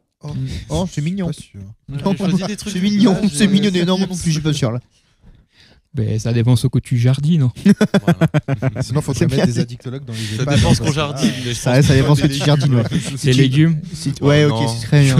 Parce que ça, du coup, si t'as une armoire avec des LED bleus dans ton garage, bon, C'est toujours- je pense que ça peut. Ça, Faut effectivement faire devenir attention une s'il y a addiction, Gérard mais Darmon et Joko Ouais, c'est un peu ça, chez toi, ouais. quoi. c'est clair. Non, bah pas addictif, plus la satisfaction de faire soi-même sa nourriture, mais pas d'addiction. Non, Ah oui. Voilà. Ok, C'est- honnête. Bon, peut-être un jour, je recevrai quelqu'un qui a Addict au une jardinage. addiction Addict à au, faire- à faire au pousser des jardinage. carottes. Bah, j'en parlerai peut-être à ma grand-mère, justement, du coup, qui passe tout son temps dans le jardin avec ses pétunias, là, en mode ok, lui, arrête de me parler, ok, j'arrose mes fleurs, là. On va passer du coup à la prochaine rubrique qui est plus personnelle. Bon, je vais monopoliser la parole pour celle-là. Puis s'il y a une ou deux questions, je prendrai si on a le temps. Donc je voulais parler de mon témoignage parce que du coup j'ai été sujet à pas mal d'addictions, même avec mon âge. Du coup je vais vraiment faire petit à petit dans l'ordre chronologique et puis voilà, vraiment juste expliquer que si c'est possible de s'en remettre. Hein. S'il y a des gens qui regardent et qui sont sujets à des grosses addictions, c'est possible de s'en remettre et j'ai envie de vous le montrer. Du coup, on commence avec le contexte familial. Du coup, j'ai eu mes deux parents qui sont fumeurs et qui fument encore à l'heure actuelle, même si mon père a arrêté pendant un temps. Et du coup, mon père qui est en même temps alcoolique. Voilà. Du coup, ça a commencé à 9 ans, pendant que j'étais en Russie, avec ma première goutte d'alcool. Voilà, que le tonton te fait boire, parce que voilà, c'est toujours marrant de faire boire le petit. C'est toujours marrant pour eux et du coup voilà, c'est la première goutte d'alcool qui était de la vodka en plus, vraiment je suis pas tombé sur l'alcool le plus doux, c'est terrible. Et du coup ça y continuait jusqu'à ce que à mes 12 ans, voilà, je me rende compte que vraiment je prenne des bières en cachette à mon père, des trucs comme ça, où vraiment là je m'en rendais pas compte, mais je savais qu'il y avait un truc qui était perturbé physiquement et mentalement, mais je ne savais pas quoi, et jusqu'à mes 15 ans où vraiment j'en prends conscience en fait de mon alcoolisme, et vraiment c'est boire pour boire, et c'est vraiment plus de plaisir en fait, c'est juste boire pour boire parce qu'il me le faut en fait. Et à ce moment-là aussi je commence la cigarette, et vraiment j'ai eu une triade d'addictions qui, en plus, si on rajoute la codéine auquel j'ai été addict pendant des années. Du coup, justement, en parlant de la codéine, j'ai été addict jusqu'à de mes 15 ans à mes 18 ans, 18-19 ans, où vraiment, jusqu'à un moment, je suis allé aux urgences à cause de ça. Et du coup, voilà, c'est ce moment-là, ça m'a fatigué. Et je me suis dit, il faut que j'arrête. Et ça a été dur, il y a les effets de sevrage qui sont arrivés très violemment, mais je me suis dit, faut que je tienne, je veux pas. Et du coup, depuis à mes 20 ans, À mes 20 ans, j'ai réussi avec le sport qui a réussi à me faire déjà diminuer la cigarette et drastiquement l'alcool. Et même mes proches m'ont beaucoup aidé à me faire baisser l'alcool dans ma vie. Du coup, maintenant, je ne bois que dans des occasions. En soirée, des fois, quand il y a un verre, je le prends. Et maintenant, je suis toujours addict à la cigarette et aussi aux écrans. J'ai parlé de mon frère avec les écrans, mais j'en suis aussi addict. Mais pareil, à part les écrans, la cigarette, j'ai réussi à la baisser petit à petit. Voilà. Merci, ça va pour ton témoignage. Une question ou deux. Non, moi j'avais juste une question sur la codéine, exactement, c'est quoi? C'est un neuroleptique? C'est un opioïde. Un opioïde. C'est un opioïde et dans les opioïdes, tu retrouves la morphine. Oui. J'ai pas envie de donner d'autres exemples, je crois que j'ai vraiment d'autres exemples. Voilà, l'héroïne, la morphine et la codéine sont des opioïdes. Voilà. Ok. C'est ça. Et du coup, j'étais addict à ça et les effets, en fait, ça te fait ralentir ta vision du temps. Ça te colorise un peu ta vue et ça donne vraiment l'impression que tout est cool au ralenti. Ouais, c'est des antidouleurs. Et vraiment, vu que la vie avec mon père, c'était un autre monde, c'était vraiment, c'était speed, vraiment pas très toujours violent, pas très toujours agréable, pas toujours agréable. Vraiment, j'avais développé cette addiction, ça me donne cet effet-là, la satisfaction. Ok. Et voilà. Ok. Une dernière question avant qu'on passe à l'autre rubrique. Ça pourrait être intéressant peut-être. Quel conseil tu donnerais à des jeunes qui traversent les mêmes choses que tu as traversées toi? Quel type de conseil tu pourrais leur donner? Qu'est-ce qui t'a permis, à un moment donné, de rebondir? Et quel conseil tu voudrais leur donner? Vraiment, je vais donner les deux principaux éléments qui m'ont aidé. Déjà, si jamais vous avez il y a le premier, c'est vraiment quelque chose qui est accessible à, je pense, beaucoup de gens. C'est de trouver un exutoire. Quelque chose qui vous permet de vraiment extérioriser sans avoir besoin de prendre de la substance. Donc moi, c'était avec l'alcool et la codéine. Et j'avais réussi, du coup, pendant ma période de sevrage, à vraiment me concentrer sur le dessin, la photo, écouter de la musique, réussir à faire un peu de sport. Enfin, j'ai réussi à trouver des petites activités comme ça qui m'ont sorti de ça. Et vraiment, même si c'est pas tous les jours facile, ça reste possible et vous pouvez toujours croire en vous dans tous les cas. Et sinon, si vous avez la chance d'avoir un entourage sain autour de vous qui vous encourage, c'est toujours bienvenu aussi. Merci. Avec plaisir. Bon témoignage. Avec plus à dire. Avec plaisir. On passe du coup à la dernière grosse rubrique, pas très longue non plus. On a du coup, dans la vie de tous les jours, des addictions qu'on voit plus ou moins, qui sont très normalisées, on va dire, dans la vie de tous les jours, où vraiment on ne se rend pas compte du fait que ce soit une addiction. Et du coup, en fait, on prend vraiment, je sais pas, notre petit café du matin, notre petit truc du... Je le prends personnellement, là. Moi aussi, parce que je bois du café aussi. Je bois aussi du café le matin. En même temps, c'est plus aussi des fois l'après-midi que j'ai besoin d'un coup de boost. Et du coup, voilà, il y a la régie qui va illustrer ça à l'aide de plusieurs images. Voilà. Donc, les jeux vidéo. Voilà. Il y a beaucoup de gens qui jouent des heures sans avoir la notion du temps. Je fais partie de ces gens. Ok. Donc, alors juste sur l'image, ça me fait énormément rire parce qu'on dirait qu'elle joue, mais c'est une vidéo YouTube si on fait attention. Ah oui, il y a le titre en haut à gauche. Oui, voilà. Ouais. Je l'ai vu seulement après avoir mis l'image. Mais oui, voilà, c'est une addiction qui vraiment arrive dans la vie de tous les jours et c'est reconnu addiction aux écrans, Ok. par essence aussi les jeux vidéo, tout ça. Mais c'est différent comme des écrans, des jeux vidéo, non? Voilà, c'est plus le fait d'être face à un écran, Ok. mais aussi il y a le fait d'être dans le truc. Ouais, ça stimule ton cerveau, Voilà, etc. Je pense. Mais est-ce que addiction aux écrans, c'est pas un peu le terme un peu générique? C'est un peu Ouais. générique, Parce mais qu'en là c'est soi, plus dans les spécifique. écrans, t'as les jeux vidéo Voilà. et en fait, quand Il y a aussi les réseaux sociaux. C'est ça, Voilà. c'est plutôt Ouais, ok. la stimulation par les réseaux sociaux. Et donc là, c'est vraiment vraiment, l'écran lui-même, vraiment, quoi. là, Voilà, c'est vraiment plus jeu vidéo. parce qu'on est immergé C'est dedans. ça. Ok. J'ai C'est la jamais- stimulation. J'ai en fait. très rarement vu Si des vous- personnes addictes à la calculatrice, par exemple, sur iPhone, tu vois. C'est Je suis clair. Attends, addict ça au reste jeu un des écran. mineurs. Donc, je Ouais. pense que c'est vraiment genre ce qu'il y a Ouais. derrière l'écran, en fait. Oui, c'est souvent ceux qu'il y a derrière l'écran. Il y a des jeunes pour qui les parents sont inquiets parce qu'ils disent il est addict aux écrans, aux jeux vidéo, sauf qu'en fait, il joue en ligne et derrière, il y a qui? Il y a d'autres jeunes.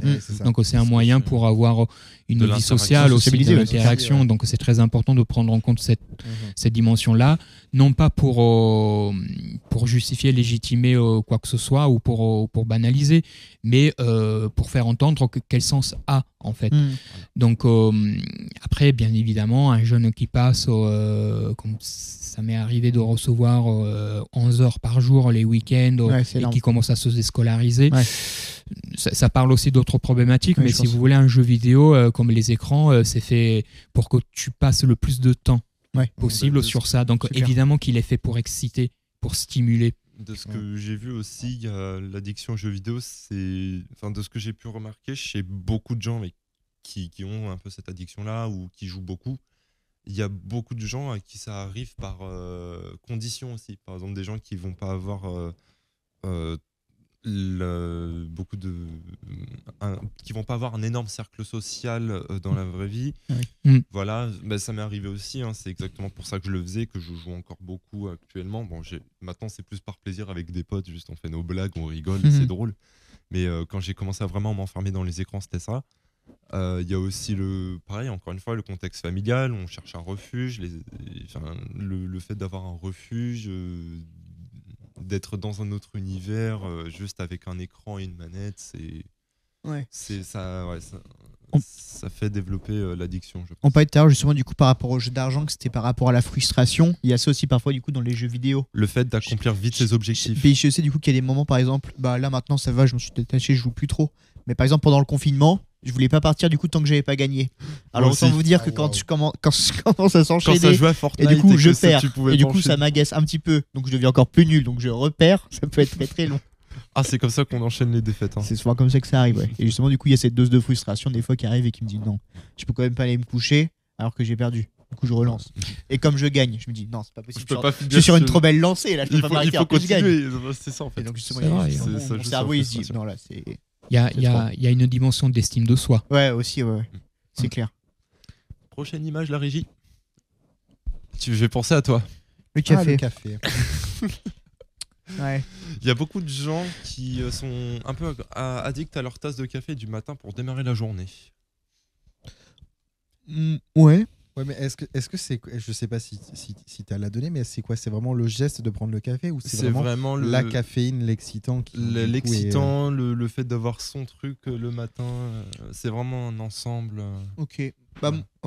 Pareil, du coup, je donnais mon ressenti, mais moi maintenant, c'est même plus en vrai, du coup, l'effet, c'est plus le goût du café en vrai, du coup, que j'aime bien, et l'arôme plutôt que l'effet en vrai, parce que maintenant, je peux me lever sans café, etc. Par exemple, si je prends juste un yaourt au café, ça me va très bien. Ouais, moi aussi j'adore. Bon, je préfère quand même du coup quand c'est un vrai café, mais tu vois, je ressens pas vraiment du coup le besoin. Moi non plus. Il est fou celui qui s'allume. Mais voilà, c'est plus du coup le goût et l'arôme du café que j'apprécie plutôt que vraiment la substance en elle-même. Enfin, je pense après. Je suis pas suivi là-dessus, donc je peux pas donner. Je pense que vous pouvez confirmer que c'est dégueulasse. Vous pouvez vraiment confirmer que c'est vraiment à la fois l'excitant et aussi le fait d'avoir sa petite tasse le matin pour soi, de son côté. Je suis italien, je ne peux pas vous répondre.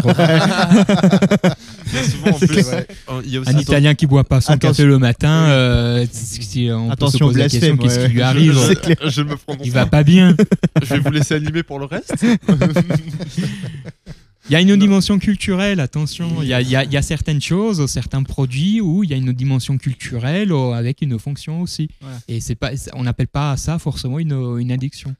Mais c'est juste, il y a beaucoup de gens qui peuvent en être addicts aussi, mais voilà que c'est très bien sûr. Par rapport à la culture, par rapport à ce que fait ce soit vraiment sa tasse de café le matin. Ça m'est arrivé effectivement de recevoir des personnes qui avaient arrêté une consommation et qui étaient parties sur 15 tasses de café par jour. Oui. Et je découvrais ça du moment où il me disait j'ai des troubles du sommeil, j'arrive pas à dormir. Je dis qu'est-ce qui se passe, qu'est-ce qui vous agite? Je sais pas. Je dis mais du coup vous buvez combien de café par jour? 13, 15, 18. Je dis mais c'est pas mal. 18 c'est beaucoup en vrai. Voilà. Mais c'est un peu ce qu'on a en France aussi culturellement, le petit verre de vin. Moins Ouais. chez les jeunes, mais Oui, chez les c'est anciens, plus- le petit oui. verre de vin le midi. c'est clair. Voilà. Pour l'OMS, c'est L'apéro maximum au début, Ouais. 2 verres par jour, voire 3. Et pas plus, et pas tous les jours. Ouais, c'est ça, ça. pour l'OMS, c'est au-delà de ça, Ça on fait peut beaucoup. commencer à parler de, pas d'addiction, pas forcément, mais effectivement d'usage un peu plus conséquent. Ok, c'est bien dit. Prochaine Ouais. image, la régie. Le téléphone portable. Ah bah, Ça revient aux Ah. écrans déjà un petit peu, je ouais, pense, non je pense qu'on On a quelqu'un qui a son téléphone posé juste là. C'est pour le travail. C'est pour ça que je tiens à dire que Bastien a créé une boîte à téléphone avant C'est- chaque c'est émission. C'est pour des urgences de Voilà. travail, c'est là-bas. Mais oui, bah, en fait c'est ça, on en revient à ce qu'on disait tout à l'heure. C'est vraiment c'est pas la vraiment moindre l'objet en lui-même. C'est plus C'est la plus, moindre notification qui vient, on va c'est ça. regarder. Je parle pas forcément le fait d'utiliser des applications de musique ou quoi, c'est genre le fait à chaque fois d'avoir besoin de regarder l'heure, de revoir le geste, de Voir le ses mail, chaque notifications, message, et chaque truc. Oh tiens, il y a sur telle appli rencontre. Oh tiens, il y a telle notification de jeu, je dois y retourner. En fait, on est trop habitué à ça et c'est considéré, je pense, comme une addiction. Si vous pouvez m'éclairer. Oui. Est-ce que je pourrais vous illustrer une chose? Est-ce que tu pourrais me passer ton téléphone, s'il te plaît? Je vais pas appeler, je te promets. Non, bah, y a pas de souci, j'ai rien à cacher. hein. Alors, En plus, un gros Marlboro quand on parle du Ah sujet des addictions. tout simplement. Donc, la, lu-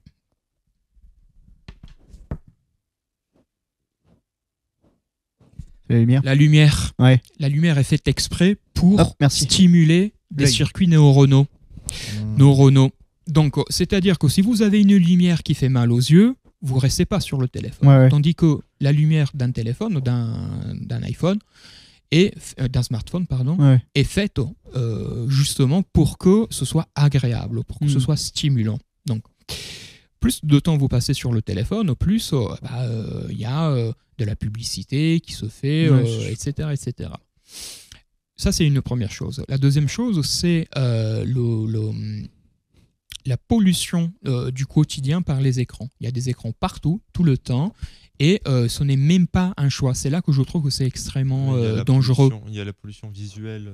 Oui, aussi. Mais encore quand on est ado, et encore, entre guillemets, hein, mais lorsque vous commencez à travailler, votre téléphone, ça devient un outil de travail, Ouais. comme Oui, tu c'est l'as dit vrai. tout Ouais, à ouais. l'heure. Or, il y a des pays qui avaient introduit les écrans dans les écoles, sous couvert de progrès, d'inclusivité, de Ouais. ce que vous voulez. Les premiers pays qui ont introduit ça, par exemple la Suède, ce sont les premiers qui en ce moment ils sont en train de les enlever pour revenir au Ouais. livre papier. Ok. C'est pas pour rien. Ouais, c'est clair. Il y a une chute de la De l'attention, etc. Je pense. Ouais, de l'attention, de la concentration et de l'élaboration cognitive parce que ça a un impact aussi à long terme. Ouais. Hein. Ah, mais ça Donc, m'étonne pas. sauf qu'il y a des raisons derrière économiques extrêmement importantes qui vont utiliser des arguments qu'on ne peut pas critiquer pour pouvoir nous vendre leurs tablettes. Les mecs qui vous font les tablettes dans la Silicon Valley, qui ont construit tout ça, leurs enfants, ils les envoient dans des écoles Waldorf, c'est-à-dire des écoles où il n'y a pas d'écran. Est-ce qu'ils Ouais. connaissent Parce justement qu'il y en a tous pas. les dangers du truc, ouais. C'est ça. Et où l'éducation est basée sur l'interaction dans le réel, le jeu ensemble, Interaction. résoudre Interaction des sociale, problèmes ouais. ensemble, tandis que les types, Interaction sociale physique. Ouais. voilà, tandis que ces gens-là ont produit des objets qui nous vendent, que ça coûte des milliards d'euros aux États sous couvert d'avancement social. Ouais. Ça, c'est peut-être mon moment un peu militant, mais c'est bien Ouais, de mais le ça- savoir. Ouais, c'est clair. Mais bien sûr. Non, mais vous faites bien, vous faites bien. Non, mais c'est vrai. Et puis après, comme on l'expliquait, du coup, des fois, il y a des domaines de travail où, malheureusement, en vrai, t'es obligé d'être devant un écran. Je veux dire, nous, là, en vrai, si c'est tu tournes la comme tête ça. à gauche, Bah, 1, 2, 3, 6, regarde, 7, j'en ai 9, entre les 10. mains. Voilà. Et ouais, Il y c'est en a des- derrière. La régie qui est derrière l'écran, voilà, Ouais. c'est un outil de travail en fait. C'est ça. Hein, C'est clair. voilà. Du coup, dernière image, avant de passer à la prochaine rubrique, le sucre. Le sucre. Voilà. Ouais. C'est Ouais. reconnu comme une addiction, mais Bah oui, vraiment je suis bien c'est répandu partout. C'est dans les aliments, dans les boissons, partout. Même par exemple dans le café, on a besoin de son petit sucre des fois. c'est le sucre. En fait, Moi, mon café avec du sucre. Oui. moi je pense que le problème du coup c'est surtout le sucre ajouté dans les aliments ou autres qui bien Oui. sûr des fois du coup peuvent servir Mais c'est à garder qu'il est autre. beaucoup trop présent, Ouais. je trouve. C'est pour ça, c'est dans la vie de tous les jours. Il faut que beaucoup de gens se rendent compte vraiment que ça peut créer des addictions et à surconsommation, ça peut créer des soucis de santé en fait. Et le problème du coup c'est que c'est super compliqué en vrai de trouver des aliments sans Parce sucre que même aujourd'hui. parce que même les fruits. Les fruits. Après, c'est des sucres naturels. Donc Oui, voilà, pas c'est la du même sucre chose. naturel, c'est plus dérangeant, voilà. mais je veux dire, là, demain, tu vas faire tes courses Entre dans une grande ou manger moyenne surface. Une pomme pote sûrement transformée et une pomme que tu vas croiser au marché, c'est pas le même sucre déjà. Ouais. Bah si, en fait, justement. En fait, c'est Ah le bon même sucre, mais il n'est pas assimilé pareil par l'organisme. Ouais. En fait, quand tu croques dans un fruit, il y a des fibres, et donc les fibres te permettent compense, de mieux assimiler les sucres dans ton organisme, et ça fait... Les fibres permettent la diminution de la sécrétion d'insuline, en fait. Chose que ce qui n'est pas fait, par exemple. Il vaut mieux manger, si tu veux par exemple, prendre une orange, il vaut mieux manger une orange que prendre du jus d'orange parce qu'il n'y a pas de fibres. Ouais, c'est clair. Merci beaucoup, C'est Bastien. mieux assimilé. Mais d'ailleurs, je reviens sur ce que je disais tout à l'heure, l'addiction au sucre. En fait, c'est une addiction qui est un peu controversée par... Personne n'est d'accord parce qu'en fait, il y en a plein qui partent du principe. Donc là, je suis sur le site par exemple de AXA Prévention. Qui disent que c'est le manuel de référence de l'American Psychiatric Association dit que en fait l'addiction à une substance elle est diagnostiquée par 11 critères, donc les besoins impérieux, la perte de contrôle, l'augmentation de la tolérance à la substance, l'incapacité à remplir des obligations importantes, enfin tout ça, les désirs, les activités réduites au profit de la consommation, enfin tout ça. En tout, il y a 11 critères et en fait le sucre, ou du moins l'addiction au sucre, en fait n'en remplit pas beaucoup. Donc en fait, c'est assez décrié parce qu'il y en a plein qui disent que c'est pas vraiment une addiction, que oui, le sucre possède un certain effet addictif, mais que par rapport à certaines drogues, ça n'a rien à voir. Quoi. Ok. C'est fou. C'est vraiment une drogue à part. Hein. On parlait tout à l'heure de l'accessibilité. Après, aux États-Unis, ils mettent tellement de sucre c'est partout clair. que C'est vrai, c'est ça. Peut-être il y a quelques... Quelques résistances derrière, à dire mais non, c'est pas vrai. Oui. C'est pour ça que c'est assez décrié parce qu'il y en a qui disent que oui, il y en a qui disent que non, donc on n'a pas vraiment de truc à 100%. Quoi. Ouais. C'est clair. Du coup, on va approcher sur les dernières séquences, donc à la fin de cette émission. Du coup, il y a la régie qui va normalement nous afficher des numéros de prévention et d'infos pour les personnes qui souhaitent appeler ou avoir des renseignements. Voilà, parce que c'est pas toujours évident de faire les recherches et d'appeler. Vraiment, c'est pas toujours évident. Donc, avec plaisir. Donc, on a Alcool Info Service, donc de 0 980 980 930. Drogue Info Service 0800 23 13 13 et Joueur Info Service 09 74 75 13 13. Et on a aussi Écoute Cannabis à 0 980 980 940. Voilà, donc c'est des numéros qui sont vraiment 7 jours sur 7. C'est tous les jours, vous pouvez appeler si vous ou un proche en avez le besoin. Et du coup, je n'ai pas mis dans l'image, mais je l'ai noté, il y a aussi, comme l'addiction va aussi beaucoup toucher la santé mentale, j'ai rajouté le 3114 qui est prévention suicide. Donc voilà, sachez que vous n'êtes pas seul. Voilà. Vous n'êtes pas seul, si vous avez besoin d'aide, il y aura toujours des gens pour vous aider. Voilà. Puis il faut dire aussi du coup des fois que ça peut être... Je suis pas sûr, mais les numéros, ils peuvent être anonymes et non surtaxés ou gratuits. Oui, et c'est important justement du coup d'appuyer là-dessus et dire que voilà, c'est pas parce que vous allez appeler que... Il est 100% anonyme. C'est écrit aussi là, tu vois par exemple appel anonyme et gratuit. Voilà. Donc c'est pas parce que vous allez appeler... Vous pouvez, à 3114, vous pouvez juste donner votre prénom et vous n'êtes pas obligé. Donc, Et les centres type XAPA ou CARUD, c'est pareil, c'est gratuit et anonyme. Voilà. Même on n'est même pas obligé de donner son propre vrai prénom. Ok. Voilà. Et aussi en termes de prévention et d'invitation à aller voir des professionnels si vous avez besoin, n'hésitez pas s'il y a une MDA près de chez vous qui pourrait potentiellement vous aider.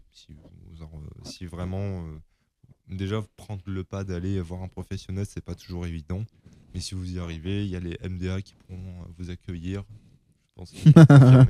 Bien sûr que oui. Voilà. On est tous formés à l'accueil, donc c'est vraiment ouvert, anonyme, gratuit et confidentiel. C'est-à-dire que lorsqu'on rencontre un professionnel, il y a le secret professionnel, c'est-à-dire que tout ce qu'on dit là restera entre nous et le professionnel, sauf dans le cas où il y a une grosse mise en danger imminente et urgente, où là, il faut pouvoir s'activer un peu rapidement. Mais sinon, 99%, c'est vraiment anonyme et confidentiel. Ouais. Par expérience, je confirme. Bah voilà, c'était tout pour cette première édition au salon. Pardon. Au salon. Au salon, du coup, je Au vous plateau, remercie. c'est pas ici. Je vous remercie, monsieur Smagnoto. Eh ben merci à vous, c'était très intéressant. C'est très formel, très drôle. c'est très formel cette poignée de main. Quand même. Merci à vous. On est au ministère de l'Intérieur. Voilà. Moi j'ai une Voilà, petite donc- question comme du coup, est-ce qu'il y a des sujets que vous souhaitez aborder? Par exemple, du coup, je vois que vous êtes venu avec des ouvrages. Ah oui. Est-ce que vous voulez nous en parler rapidement du coup avant qu'on conclue cette édition? Parce que C'est- moi, du coup, ça m'intéresse. C'est juste des conseils de lecture Ok, que bah je voilà. trouve que ça pourrait être intéressant. En gros, un peu pour toutes sortes de publics, enfin des publics qui sont un peu intéressés Ouais. par la psychologie et par ces thématiques-là, donc qui ont peut-être quelques notions. Le premier, c'est Psychopathologie des addictions de Pedinelli, Ok. qui est un classique qui est donné un peu dans toutes les universités. Donc c'est une introduction Je confirme générale. pour les universités. Là, tu Voilà, l'as lu Je déjà. confirme. Ouais. C'est une introduction générale, ça coûte pas cher et c'est très bien expliqué. Un deuxième de Thierry Roth, donc Les Affranchis, addiction et clinique contemporaine. Alors donc le titre est un peu, peut-être ça peut faire un peu peur, mais je trouve que pour quelqu'un qui est intéressé par la psychologie, par la psychanalyse, est une excellente introduction puisque c'est expliqué d'une manière très simple et aussi assez plaisante. Et après, là, c'est quand même, faut quand même quelques Notion. bases. C'est un gros classique que j'ai relu, je sais pas combien de fois, donc de Charles Melman, L'homme sans gravité. Ok. C'est un gros classique, c'est extrêmement important. Ça parle pas que des addictions et des dépendances, mais ça parle plutôt, il a été écrit en 2003, ça parle plutôt de comment les évolutions et les changements sociaux impactent l'économie psychique des individus et des communautés. C'est-à-dire, on ne rencontre pas les mêmes problématiques aujourd'hui par rapport à il y a 30 ou 40 ans. Quand vous lisez du Freud du début XXe siècle, vous avez certains cas cliniques qui parlent de certaines choses, mais aujourd'hui, ce n'est pas la même chose. C'est-à-dire que même les symptômes s'expriment différemment, certains types de pathologies, de problématiques s'expriment différemment, parce que la société, à certains endroits, notamment les sociétés occidentales, ont beaucoup changé en raison d'un discours, d'une narration qui est très différente. Donc ça, il faut vraiment le prendre en compte et les cliniciens le prennent en compte. Mais je pense qu'aussi voir certains films qui traitent du sujet des addictions, ça peut être pas mal aussi. Mis à part Requiem for a Dream avec Exactement. Jared et Leto. Trainspotting. C'est la référence que j'ai. Et Et c'est déjà bien. alors ça par contre c'est une recommandation perso, mais en gros, bon, je l'ai dit, je suis fan de Vald, voilà. je prouve. Ok. Je prouve, hein, il y a des prouveurs sur ce plateau, j'en fais partie. Que toi. Mais vas-y. Bah, dis. Et en gros, il y a un son qui s'appelle Megadose de Vald. Et bon, c'est fait avec son style d'écriture, son style de parole. Mais vraiment, ça parle du fait que beaucoup de gens sont vraiment obnubilés par le fait d'avoir du coup leur dose en termes d'addiction et qui se retrouvent au final aussi abandonnés par la société. Ok. Bah, ça te donne envie Voilà. d'écouter. Merci beaucoup, Slava, Bah, pour avec ce plaisir. petit SO à Fallait Val. que je le place. T'as j'y bien pensais raison. Ce matin. Ouais, Bien joué. On peut finir du coup sur ce mot-là. Ah, Bravo mais on en va tout cas finir pour la là-dessus. dédicace à Vald. Dédicace au V. viens, s'il te plaît. Un appel à l'aide. Je suis Eh bah, addict à Vald. T'as bien raison. Merci beaucoup. Merci à vous. Merci à vous. Et puis. Et merci aussi à Bastien et Lucas. Mais Bravo, avec merci. on était ravis Merci d'être là. monsieur Wikipédia. Ouais, c'était très intéressant. J'ai appris, Bah, écoute, avec j'ai appris plaisir. plein de choses et je vais me remettre en question par rapport à ma surconsommation de café. Donc Voilà. c'était le but de l'émission. C'est vrai. Merci beaucoup. Bah, de rien. Et puis Bah, merci à la n'hésitez pas à régie. vous abonner à la chaîne La Bonne Idée. Voilà. Abonnez-vous, mettez la cloche, mettez des likes. Voilà, évidemment. Ouais, c'est ça. C'était la première édition d'Au Salon avec Monsieur Smagnoto, Lucas et Bastien. Salut. Merci beaucoup Slava. De rien.